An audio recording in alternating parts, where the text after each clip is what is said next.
Assalamualaikum warahmatullahi wabarakatuh.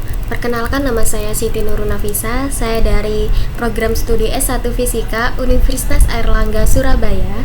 Di sini saya akan menjelaskan mengenai pendekatan Fourier. Jadi, ketika kita berbicara mengenai sinus, maka kita berbicara mengenai gelombang. Artinya, sinus ini adalah sebuah gelombang yang amplitudenya sama, atau maksudnya gelombang yang terjaga. Selanjutnya, dari gambar ini dapat kita ketahui bahwa A merupakan amplitudo, B ini merupakan 2pi per T, C ini artinya pergeseran kurva atau sudut pergeseran, contohnya pergeseran pi per 2, dari sin adalah cos. Jadi yang D ini merupakan rata-rata data tertinggi dan data terendah. C ini sering dimainkan ketika gelombang digeser ke kiri dan ke kanan, maka C yang dimainkan. Perlu diperhatikan bahwa B dan C ini adalah poin penting untuk hal berikutnya. Jika kita mempunyai banyak data dari eksplorasi, maka kita akan melakukan yang namanya fitting. Fitting ini adalah kegiatan mencocokkan, maksudnya mencocokkan apakah data ini adalah persamaan linear atau persamaan kuadrat atau bahkan persamaan eksponensial atau persamaan sinus. Pada slide berikutnya ini terdapat gelombang yang bolak-balik, maka kita dapat melakukan pendekatan sinus. Cara-cara yang dilakukan adalah yang pertama yaitu mencari nilai amplitudonya. Yang kedua yaitu mencari berapa nilai konstanta dari B. Yang ketiga yaitu kita harus mencari nilai pergeseran dari C itu sendiri atau pergeseran dari nilai puncak. Selanjutnya yaitu yang keempat, kita mencari nilai pergeseran D, atau maksudnya di sini mencari rata-rata nilai tertinggi dan nilai terendah. Jadi kita harus mencari komponen-komponen yang telah disebutkan sebelumnya. Selanjutnya yaitu ketika kita melakukan fitting satu kurva sinus dengan menggunakan hitungan. Jadi pada slide berikutnya kita tulis persamaan gelombangnya terlebih dahulu, yaitu Y sama dengan A sin dalam kurung BT plus C ditambah D, dimana fungsi dari ini sama dengan C1 cos omega 0 T plus V ditambah A. Dengan menggunakan rumus identitas, maka dapat kita ketahui bahwa cos omega T plus V itu sama dengan cos omega 0 T cos V dikurangi sin omega 0 T sin V. Jadi fungsi X-nya adalah C1 dikali cos omega 0 T cos V dikurangi sin omega 0 T sin V ditambah A0. Sehingga Y ini sama dengan A0 ditambah A1 cos omega 0 T ditambah B1 sin omega 0 T, dimana A1 ini sama dengan C1 cos V dan B1 ini sama dengan min C1 sin V, serta V ini merupakan arkes tangen dari min B1 per A1.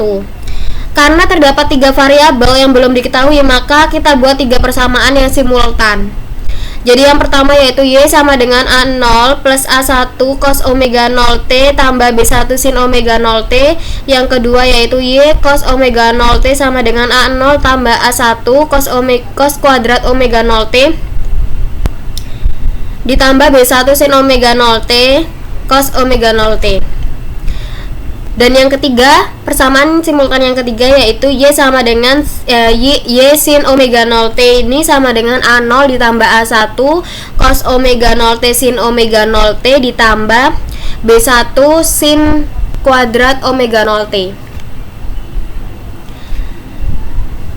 Selanjutnya yaitu apabila kita melakukan proses penjumlahan sebanyak n, maka persamaan yang bisa kita buat yaitu kita harus mengubah ketiga persamaan itu, karena tadi kan tiga persamaan itu kan persamaan simultan, artinya harus diselesaikan bersama-sama, maka kita harus mengubahnya ke dalam bentuk matriks. Di slide ini dijelaskan diubah tiga persamaan tadi diubah ke dalam bentuk persamaan ke dalam matriks seperti yang ada di layar. Sigma konotasinya adalah integral. Persamaan sigma bisa dihitung dengan integral. Jadi integral dengan batas 0 sampai t cos omega 0 t dt sama dengan min 1 per omega 0 sin omega 0 t dengan batas 0 sampai t, hasilnya sama dengan 0. Artinya di sini omega 0 ini nilainya sama dengan 2pi per t kali t. Jadi sama dengan 2pi. Kemudian dengan nilai-nilai yang sudah diketahui tadi, maka matriks yang di awal tadi diubah. Kemudian dapat kita ketahui bahwa hasilnya yaitu A0 kita dapatkan sigma y per n. A1 2 per n dikali sigma y cos omega 0 t, dan B1 2 per n dikali sigma y sin omega 0 t. Selanjutnya yaitu konsep transformasi Fourier. Di sini transformasi Fourier ini maksudnya memindahkan domain waktu menjadi domain frekuensi seperti yang ada pada layar, di mana f fungsi t ini domain waktu dan f fungsi omega ini maksudnya domain frekuensi. Jadi memindahkan domain waktu menjadi domain frekuensi. Selanjutnya yaitu ini merupakan apabila kita di sini ada gelombang superposisi, kemudian ada beberapa gelombang pendukung. Selanjutnya yaitu puncak yang menggambarkan jumlah gelombang pendukung. Jadi yang sebelah kiri ini merupakan waktu, sedangkan yang persegi sebelah kanan ini merupakan domain frekuensi yang dimaksud. Jadi gelombang pendukung kita jika dijumlahkan akan menjadi kurva domain waktu untuk transformasi Fourier. Selanjutnya kita masuk dalam rumus DFT atau digital transformasi Fourier. Di slide berikutnya ini ada dua dimensi. Dimensi yang pertama yaitu ketika kita tulis persamaannya terlebih dahulu. F fungsi omega yaitu domain frekuensi sama dengan integral dengan batas min tak hingga sampai tak hingga dengan fungsi f fungsi t dikali eksponensial min j omega t dt. Jadi di sini ada output satu dimensi f fungsi omega dan min j omega t ini output satu dimensi juga, dt nya ini merupakan input satu dimensi. Kemudian kita ubah data yang diambil dari waktu minus tak hingga sampai plus tak hingga.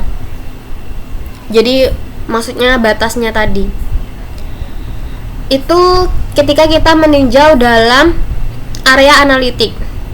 Lalu bagaimana ketika kita akan meninjau dalam simbol-simbol nggak fungsi k sama sigma n sama dengan 0 sampai n dikurangi 1 fungsi f fungsi n dikali eksponensial min j 2pi kn per n. Selanjutnya yaitu kita ubah persamaan yang di atas dalam bentuk persamaan real dan imajiner.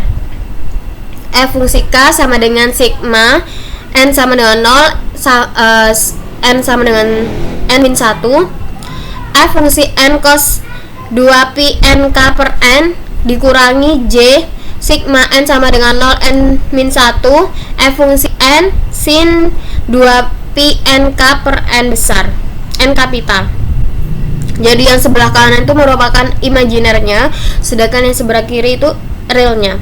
Data dapat diambil dari sejumlah n data yang mewakili waktu dari minus tak hingga sampai plus tak hingga.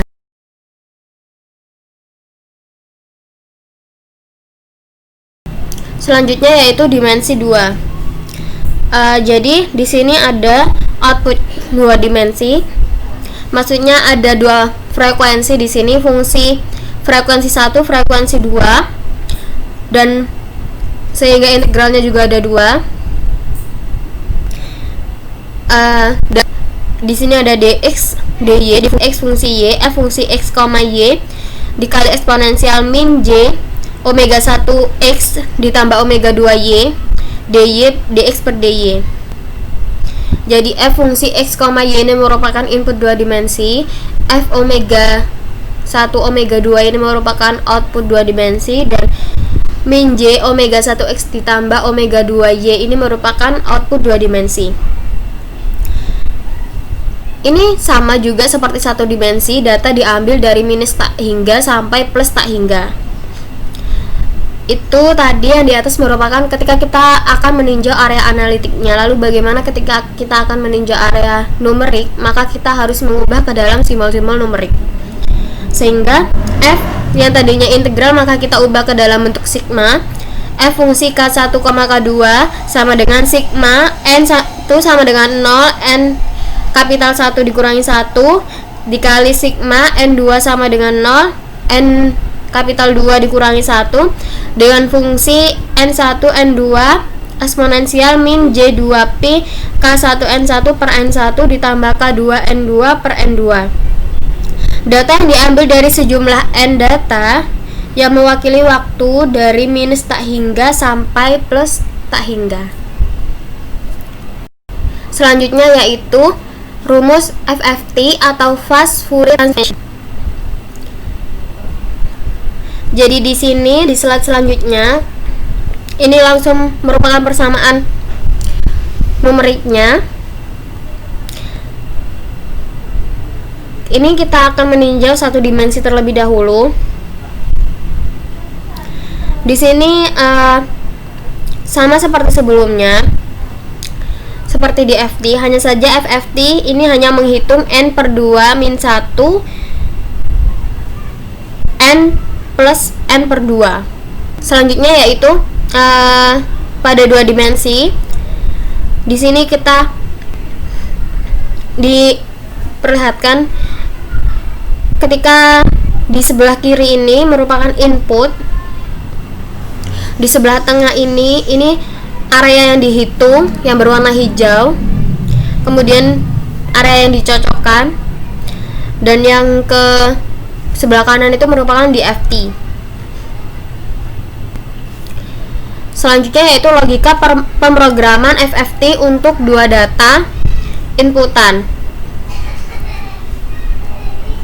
Ini merupakan logika pemrograman FFT untuk dua data inputan.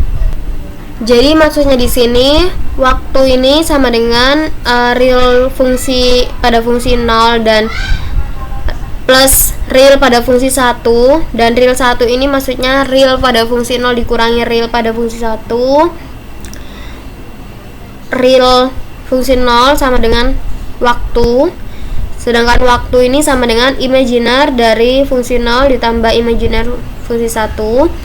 Imaginer 1 imaginer ini sama dengan waktu.